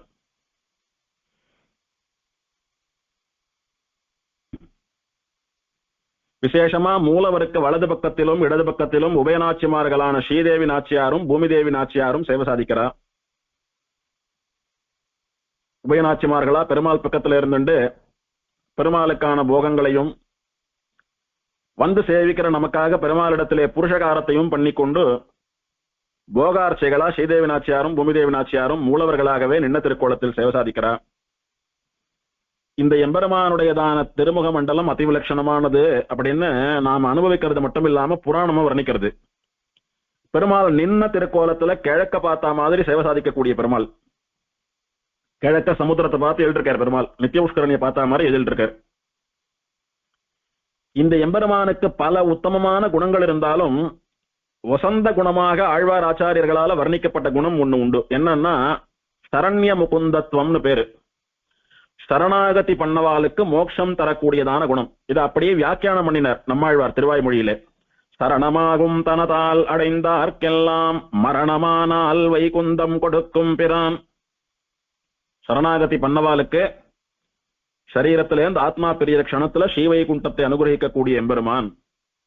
அதனால யாருக்கு என்ன வரம் கொடுத்தாலும் சரணாகதி பண்ணவாளுக்கு மோட்சம் தருவதையே பிரதானமான வரமாக தரக்கூடிய எம்பெருமான் இவன். இந்த எம்பெருமான் இந்திரனுக்கு எப்படி சேவை சாதித்தான் அப்படின்னு விசேஷமா புராணம் வர்ணிக்கிறது. நீலாத்ரிமிவ திஷ்டந்தம் நீலகுஞ்சித மூர்த்தஜம் பிரசன்னவதனாம்போஜம் லலாதாந்தசலாலகம். நீலாத்ரிம் இவ திஷ்டந்தம், கருநீல மலைய போல சேவை சாதிச்சானாம் பெருமாள். ஒரு நீல பர்வத்தம் நமக்கு முன்னால வந்து நின்னா எப்படி இருக்கும் அந்த மாதிரி இருக்கு பெருமாளுடைய சேவை. நீல குஞ்சித மூர்த்தஜம், பெருமாளுடையதான திருமுடிகள்லாம் எப்படி இருக்கான், நன்னா கருநீலமா இருக்கான். அப்படி செம்பட்ட பிடிச்சு போயோ வெளுத்து போயோ டல் அடிக்கிற மாதிரியான கேசம் இல்ல பெருமாளுக்கு. சௌரி ராஜன் ஒன்னும் திருக்கண்ணபுரத்திலே முடியழகு ஒன்னும். அதனால பெருமாளுடைய கேசம் எல்லாம் கார்த்த கேச சுருளழகுன்னு சொல்லும்படியா நன்ன கருத்து கருநீல மலையாட்டமா இருக்கக்கூடியதான சுருள் கூந்தல், பெருமாளுடைய கூந்தல் சுருள் கேசம், அப்படியே நீண்ட தலைமுடி பெருமாளுக்கு. அது அப்படியே பின்னாடி வந்து கழுத்து வரைக்கும் கீழே வந்து இறங்குறது. சில முடிகள்லாம் பெருமாளுடைய தோல்ல முன்பக்கமா அப்படியே சுருண்டு இருக்கிறது. குறிப்பா பெருமாளுடைய பின்பக்கம் போய் சேவித்தா சுருண்ட கேசங்கள் எல்லாம் அந்த கேச அழகிலேயே மனசை பறிகொடுக்கும்படியா இருக்கான் பெருமாளுக்கு. நீல குஞ்சிதமூர்த்தஜம் பிரசன்னவதனாம்போஜம், மலர்ந்த தாமரையை போல இருக்கக்கூடிய திருமுக மண்டலம். பிரயோக சக்கரம் பிடிச்சுட்டு இருக்காரு. எத்தனை கோபமா இருப்பார். என் அடியார்களை யாரான ஏதானும் பண்ணீங்கன்னா இப்ப பாருங்க உங்களை என்ன பண்றேன்னு சொல்லி நிருசிம்ம நாட்டமா பல்ல அப்படி நரநரன் கடிச்சுட்டு இருப்பேரோன்னமோ அப்படின்னு எல்லாம் பயப்பட வேண்டாம். துஷ்டாளுக்கு அப்படி சேவை சாதிப்பான், அவளை கஷ்டப்படுத்தி அவளை திருத்த பார்ப்பான். திருந்தலைன்னா அவளுக்கு தண்டனை கொடுப்பான். அது வேற, அதுக்கும் நமக்கு சம்பந்தம் இல்லை. அடியார்களான நமக்கு ஒரு தாயானவள் குழந்தையை பார்த்தால் அவளுடைய முகம் மலர்கிறது போல, மலர்ந்த தாமரையை போல மலர்ந்த திருமுக மண்டலம். பிரசன்னவதன அம்போஜம், மலர்ந்த தாமரையை போன்ற திருமுக மண்டலம். லலாட்டாந்தசலாலகம், நெற்றியிலே கவியக்கூடிய குஞ்சியின் அழகு. குஞ்சி அப்படின்னா கூந்தல். மைவண்ண நறுங்குஞ்சி குழல் பின் தாழ அப்படின்னு கலியன் பாடுறாரு. இன்னும் நறுங்குஞ்சின்னா வாசனை மிக்கதான கூந்தல், எம்பெருமானுடைய கூந்தல். ஆண்களுடைய கூந்தலுக்கு குஞ்சின்னு பேரு. அந்த விசேஷமான பெருமாளுடைய நறுங்குஞ்சி வாசனை வீசக்கூடியதான சுருள் கூந்தல் எப்படி இருக்கான்? லலாட்டாந்தம் சலாலகம், பெருமாளுடைய நெத்தி வரைக்கும் அப்படியே விழுந்து ஆடின்னு இருக்கான். கர்லிங் ஹேர்னு சொல்றோம் இல்லையோ, இந்த சினிமாவில் எல்லாம் ஹீரோ ஹீரோயினுக்கெல்லாம் இருக்கோ இல்லையோ அந்த மாதிரி ஒண்ணு இவாலே ஏற்படுத்தி அழகா காட்டுறாள். ஒன்னும் அந்த மாதிரி இயற்கையில சுவாபாவிகமாவே எம்பெருமானுடைய கேசங்கள் அவன் நெற்றி வரைக்கும் வந்து அப்படியே தொங்கிண்டு ஆடின்னு இருக்கும்படியான ஒரு பேரழகம். லலாட்டாந்தம் சலாலகம், நெற்றி வரைக்கும் தொங்கிக் கொண்டு ஆடிக்கொண்டிருக்கக்கூடிய அழகான சுருள் கூந்தல். உன்னசம் லலிதாபாங்கம் சுப்ருவம் மதுரஸ்மிதம் பிம்பாதரோஷ்டருச்சகம் கர்ணாந்தலம்பி கர்ணிகம். உன்னசம் உயர்ந்த மூக்கு, செப்ப மூக்கு, அப்படி பெருசா இருக்கிற மூக்கெல்லாம் கிடையாது பெருமாளுக்கு. சாமுத்ரிகா லட்சணத்தின்படி ஒரு ஆணுக்கோ பெண்ணுக்கோ மூக்கு எப்படி இருந்தா அழகுன்னு சாஸ்திரம் வர்ணிக்கிறதுன்னா, நல்ல தீர்க்கமான நாசி, மெல்லிசா நல்ல உயரமா நீண்டு இருக்கக்கூடிய நாசிதான் மூக்குக்கு அழகு அப்படின்னு சாமுத்ரிகா லட்சணம் வர்ணிக்கிறது போல உன்னசம் உயர்ந்த மூக்கு. நிஜமாவே இந்த பெருமாளாட்டமா மூக்கழகர் இல்லைன்னு தான் சொல்லணும். நீலமேக பெருமாள் மூலவரை நன்னா உத்து சேவிக்கிற போது பெருமாளுடைய திருமுக மண்டலத்துல ஒண்ணு அழகுதான். எது நல்ல அழகுன்னா பெருமாளுடைய மூக்கு. ஒரு பெருமாளுக்கு மூக்குன்னா இப்படிதான் இருக்கணும், ஒரு புருஷனுக்கு மூக்குன்னா இப்படிதான் இருக்கணும்னு சொல்லும்படியா உத்தமமான உசந்த மூக்கு. உயர்ந்த மூக்குன்னா ஒல்லியா உயரமா இருக்கிற மூக்குன்னு மட்டும் அர்த்தம் இல்லை, மூக்குகளிலேயே உசந்த மூக்கு. இந்த மாதிரியான ஒரு அழகான மூக்கு யாருக்கும் இல்லைன்னு சொல்லும்படியான மூக்கு. லலிதாபாங்கம், பரந்த மென்மையான விழிகள், கரியவாகி புடை பறந்து மிளிர்ந்து செவ்வரிவோடி நீண்ட அப்பெரியவாய கண்கள்னு சொல்லும்படி காது வரைக்கும் நீண்டதான அகலமான கட்டாட்சம். எப்போதும் எல்லா பக்கமும் பார்த்துட்டே இருக்கணும். எங்கெங்க யார் யார் கஷ்டப்படுறாளோ யார் யார் பிரார்த்திக்கிறாளோ அவளுக்கெல்லாம் அனுகிரகம் பண்ணணும். அதனால நாலா பக்கமும் பரவி விட்டு கொண்டிருக்கக்கூடிய பரந்த விழிகள் எம்பெருமானுக்கு. சுப்ருவம், அந்த அழகிய பரந்த விழிகளுக்கு மேலே ஸ்ரீராமனுடைய வில்லான கோதண்டத்தை போலே அழகாக வளைந்திருக்கக்கூடியதான புருவங்கள். மதுரஸ்மிதம், முகத்துல பெருமாளுக்கு மந்தகாசம், அதாவது ஒரு சின்ன புன்னகை. நிஜமாவே பெருமாள் லேசான புன்னகையோட நம்மளை பார்த்து சிரிச்சேர்னா எப்படி இருக்குமோ அந்த மாதிரி தான் பெருமாள் சேவை சாதிக்கிறார். உத்து சேவிக்கிற போது சேவையாகும். அப்படி மதுரஸ்மிதம், மந்தகாசமான புன்னகை, மலர்ந்த முகத்தோடய இருக்கிற பெருமாள்.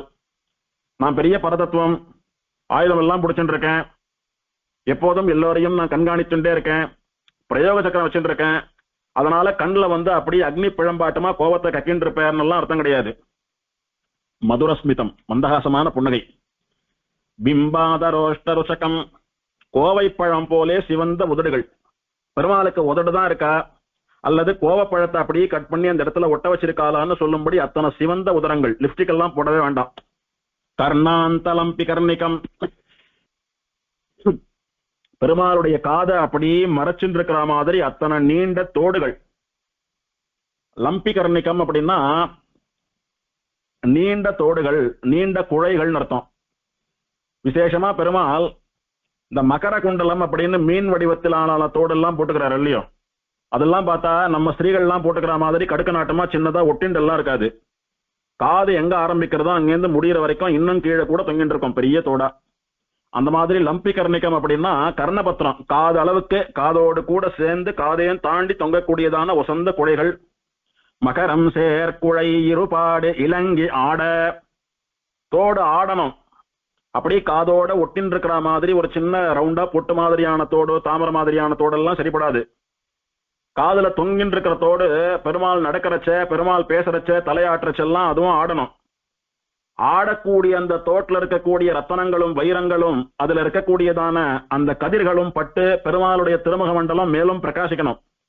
இப்படி அழகா தொங்கிண்டு ஆடின் இருக்கிற ஆச்சரியமான லம்பி கர்ணிகங்கள்னு சொல்லக்கூடியதான நீண்ட குழைகளை சாத்திக் கொண்டு சேவை சாதிக்கிறான். சுகபோலம் லசத்தந்தம் மூர்த்தன்யஸ்த கிரீடகம் கம்புக்ரீவம் மகாபாகும் விசங்கடபுஜாந்தரம். சுகபோலம், கபோலம் அப்படின்னா கண்ணம். கண்ணம் எல்லாம் அப்படியே ஒத்தி போயிருக்கு, ஒட்டின் இருக்குன்னு சொன்னா பார்க்க அழகா இருக்காது. கண்ணமே தொப்பையா இருக்கு, சதையா தொங்கின்னு இருக்குன்னு சொன்னாலும் பார்க்க விரூபமா இருக்கும். எப்படி இருந்தா கண்ணம் நன்னா இருக்குமோ அந்த மாதிரி மழமழன்னு திட்டமான சதையோடு கூட ஜம்மன் இருக்கக்கூடியதான கண்ணங்கள் பெருமாளுக்கு. ஒத்தி போயும் இல்ல, ஒட்டிண்டும் இல்ல, அப்படி தொப்பையாட்டமா தனியா தொங்கிண்டு அசிங்கமாவும் இல்ல. இந்த டபுள் சீக்ஸ் சொல்றாள் இல்லையோ அதெல்லாம் இல்ல. சப்பி சீக்ஸ் சொல்ற மாதிரி குழந்தைய போல அப்படியே அந்த கண்ணத்தை பார்த்தாலே கிள்ளி முத்தம் கொடுக்கணும் போல தோணக்கூடிய ஆச்சரியமான கண்ணங்கள், மழமழன்னு இருக்கக்கூடிய திரு கபோலங்கள். லசத்தந்தம், நல்ல முத்து போல பிரகாசிக்கக்கூடிய ஆச்சரியமான பற்கள். வெள்ள முத்த எடுத்து அங்க பொருத்திருக்காளான்னு சொல்லும்படியான ஆச்சரியமான பற்கள். மூர்த்தன்யஸ்த கிரீடகம், அந்த எம்பெருமானுடைய அழகுக்கு மேலும் பேரழகு சேர்க்கிறபடி அவன் தலையிலே அணிந்து கொண்டிருக்கக்கூடிய கிரீட்டம். ஒரு ராஜா எத்தனை பெரிய ராஜாவோ அதுக்கு தகுந்தபடி அவனுடைய கிரீட்டம் அளவு வேறுபட்டுட்டே இருக்கும். ஒரு குறுநில மன்னன் அப்படின்னா சின்ன கிரீட்டம் தான் போட்டுக்கணும். ஒரு பெரிய ராஜா தான் பெரிய கிரீட்டம் போட்டுப்பான். எத்தனை கிரீட்டம் உசந்துண்டே போறதோ அத்தனை பெரிய சக்கரவர்த்தின்னு அர்த்தம். இவன் சர்வலோகங்களுக்கும் அண்ட சராச்சரங்களுக்கும் சக்கரவர்த்தியானபடினாலதான் அத்தனை நீண்ட கிரீட்டம் இந்த எம்பெருமானுக்கு. இவனே இத்தனை பேரழகன், அதிரூப சுந்தரன். இவன் அந்த கிரீடத்தை சாத்திண்டானா இன்னும் அந்த கிரீட்டம் இவனுக்கு பேரழகை காம்பீரியத்தை கொடுக்கிறபடினாலே இவன் அழகுக்கு பேரழகு சேர்க்கக்கூடிய உத்தமமான கிரீட்டம் என்ன? கம்புக்ரீவம், சங்கு போல கழுத்து பெருமாளுக்கு. சங்கு எப்படி அப்படியே எந்த விதமான கலங்கங்களும் இல்லாமல் பலபலான் இருக்கு. சங்கில இருந்து வரக்கூடியதான துவனி எப்படி மதுர துவனியா, மங்கள சப்தமா, அமங்கலங்களை எல்லாம் ஒழிக்கக்கூடிய சப்தமா. சங்கின் ஒளிய கேட்டாலே ராட்சசாலுக்கு, துஷ்டாலுக்கு, அசுரா அரக்காளுக்கெல்லாம் வயத்தை கலக்கிறது. நமக்கு அழிவு காலம் வந்துடுத்துன்னு பயப்படுறா, நடுங்குறா. சங்கினுடைய மங்கள சப்தத்தை கேட்டா மகான்கள், சத்துக்கள், ரிஷிகள், சாதுக்கள், பாகவதால், சரணாகதாலுக்கு எம்பெருமான் நம்மளை ரட்சிக்க போறான், நம்ம கவலையெல்லாம் போறதுன்னு ஒரு தைரியம் ஏற்படுறது. அந்த மாதிரி சங்க போல இருக்கான் எம்பெருமானுடைய கழுத்து. சங்க போல நீண்டிருக்கிறது. அப்படி அகலமா குட்டையா, கழுத்து குட்டையா இருந்தா பார்க்க நன்னா இருக்காது. தலையன் தோலம் ஒட்டின்னு இருக்கிறாப்புல இருந்தா பார்க்க அத்தனை நன்னா இருக்காது.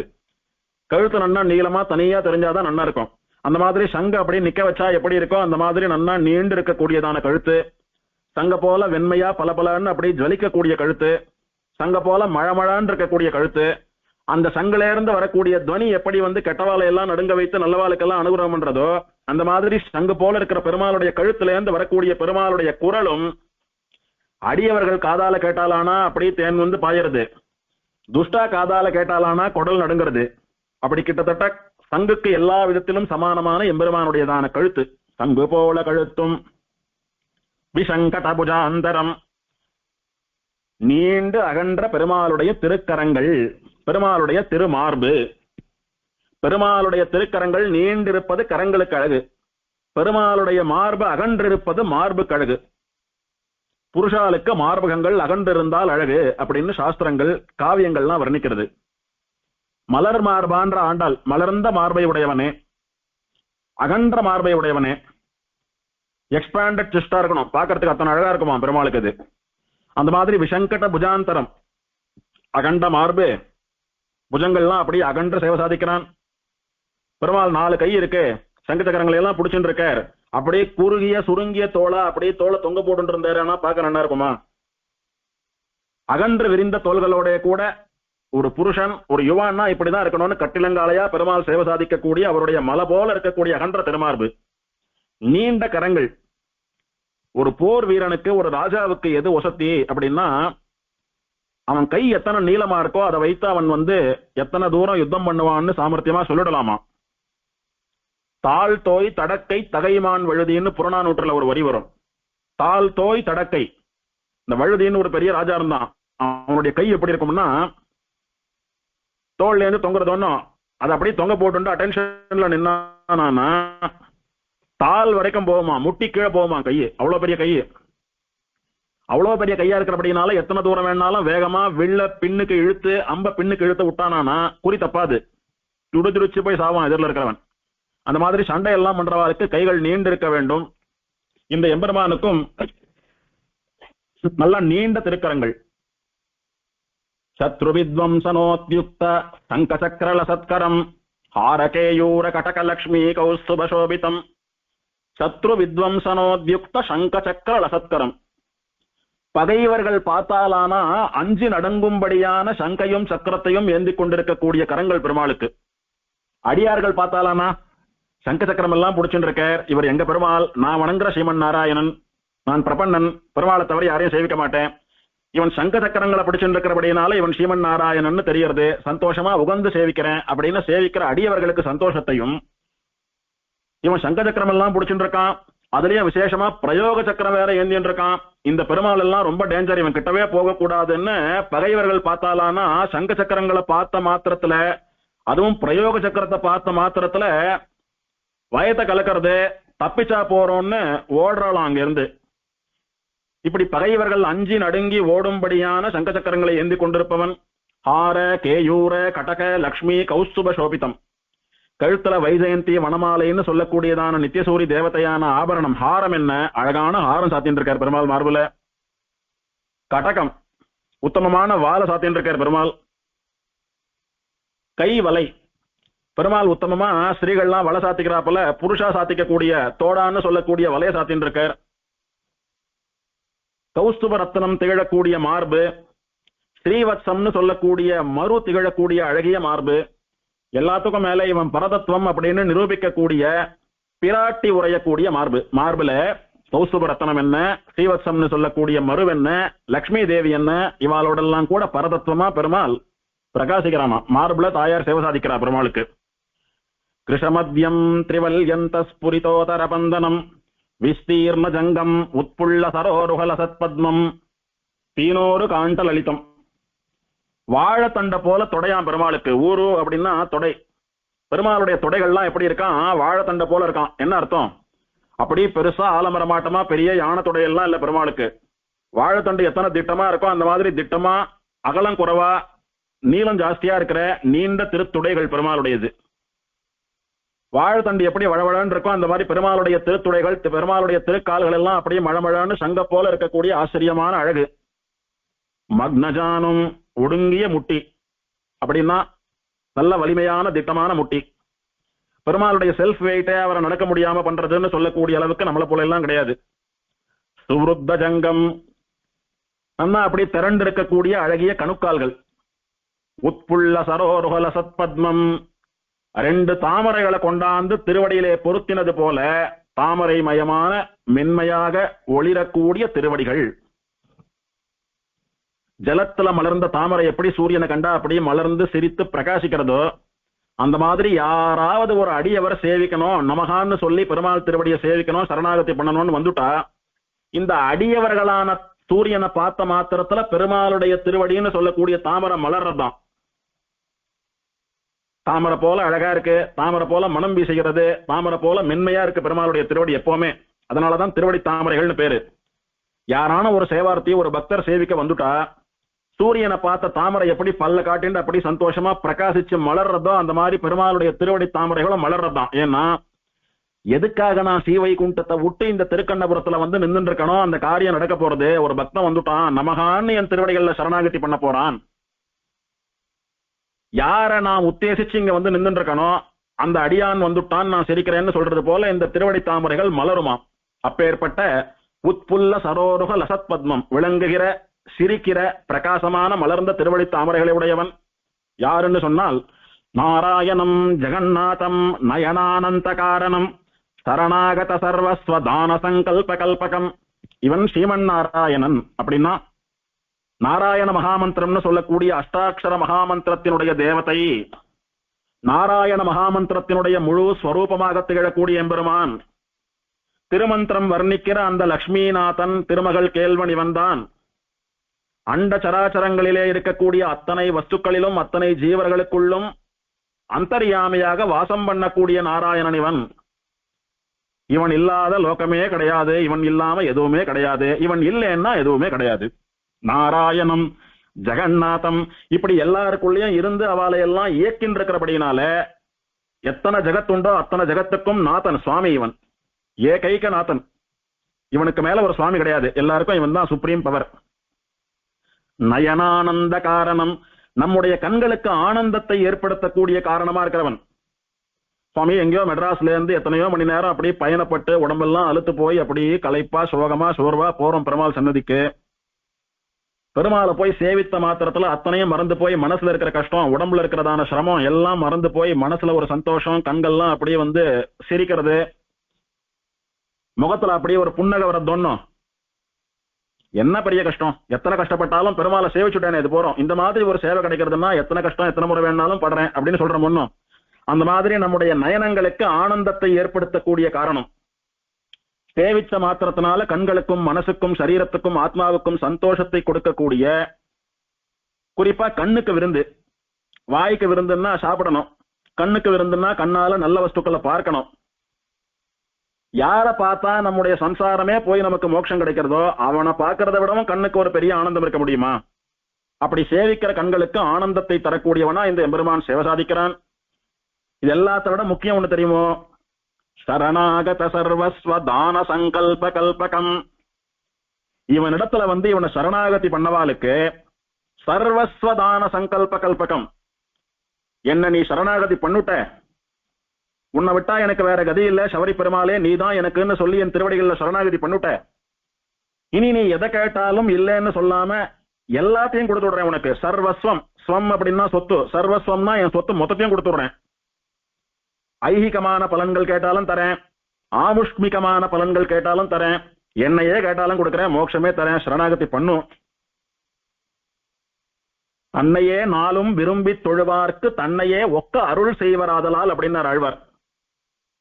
வேற தேவதாந்திரங்களை வணங்காம இவன் ஒருவனையே வணங்கி இவனிடத்துல சரணாகதி பண்ணி இவனை தவிர தேவுமற்றறியேன் அப்படின்னு இருக்கக்கூடிய அடியவர்களுக்கு, சரணாகத்தாளுக்கு, பிரபன்னாளுக்கு அவ என்ன கேட்டாலும் எதை கேட்டாலும் எல்லாத்தையும் தன்னையே கூட தானம் பண்ணுவதுதான் என்னுடைய சங்கல்பம், அதுக்குதான் நான் வந்து திருக்கண்ணபுரத்துல நின்று இருக்கேன்னு சொல்லும்படியான கல்பக மரம், கற்பக விருட்சம் பெருமாள்.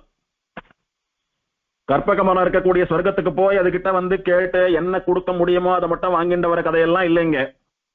நம்ம இருக்கிற இடத்துக்கு கற்பக மரம் தேடி வந்திருக்கு. எங்க இருக்கு? திருக்கண்ணபுரத்துல நித்திய புஷ்கரணி கரையில இருக்கு கற்பக மரம். குறிப்பிட்ட பலன்கள் தான் அதால தர முடியும்ன்றதே கிடையாது. என்ன கேட்டாலும் கொடுக்கும், தன்னையே கேட்டாலும் கொடுக்கும், எல்லாத்தையும் கொடுத்துடுறது. நாராயணம் ஜெகநாதம் நயனானந்த காரணம் சரணாகத சர்வஸ்வதான சங்கல்ப கல்பகம். சரணாகதாலுக்கு எதை கேட்டாலும் தரக்கூடிய கற்பக மரமாக எம்பெருமான் இங்கே சங்கல்பத்தோடு எழுந்தருளியிருக்கிறான். இதுதான் திருக்கண்ணபுரம் நீலமேக பெருமாள் அப்படின்னு பெருமாளுடைய திருமேனியை வர்ணிக்கிறது பாத்ம புராணம். பாத்ம புராணத்துல இந்திரனுக்கு பெருமாள் எப்படி சேவை கொடுத்தாரோ அந்த மாதிரி வர்ணிக்கப்பட்டதான புராண ஸ்லோகங்கள் இதெல்லாம். மேலும் உண்டான வைபவங்களை அடுத்த உபன்யாசத்துல பார்க்கலாம். ஸ்ரீமத் கிருஷ்ண புரீஷானா நயனானந்ததாயினே உத்பலாவதகேஷாய சௌரிராஜாய மங்களம். ஸ்ரீமதே கண்ணபுரநாயிகா சமேத ஸ்ரீ சௌரிராஜ பரபிரம்மணே நமः. ஆழ்வாரெம்பெருமானார் சீரார் தூப்புள் திருவேங்கடமுடையான் திருவடிகளே சரணம்.